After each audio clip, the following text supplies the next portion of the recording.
అద్దంలో ముఖం చూసుకుంటే మీ ముఖం కనిపిస్తుందా, మీకు చంద్రబాబు గారి ముఖం కనిపిస్తుందా? ఒకసారి పరిశీలన చేసుకోండి.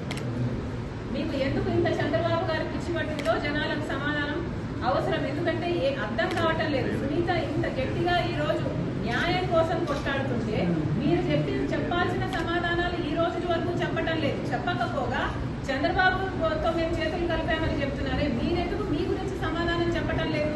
సాక్షి టీవీలో, సాక్షి ఛానల్లో హార్ట్ అటాక్ అని ఎందుకు రాశారు? ఇల్లంతా రక్తమైతే, గొడ్డలి వేట్లకు బలైతే, ఆయన తలలోని ఎంకలు బయటకు వస్తే, ఆయన మెదడు బయటకు వస్తే, మరి సాక్షి టీవీలో హార్ట్ అటాక్ అని ఎందుకు చెప్పారు? దానికి సమాధానం చెప్పండి.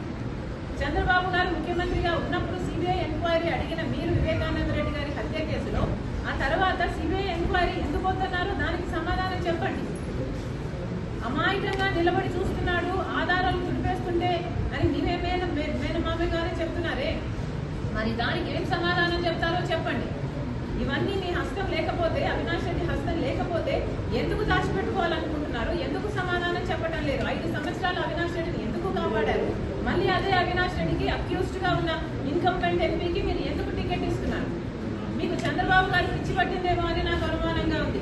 ఒకసారి అద్దం పంపిస్తున్నాను మీకు, దయచేసి అద్దంలో ముఖం చూసుకొని మీకు మీరు కనిపిస్తున్నారా లేక చంద్రబాబు గారు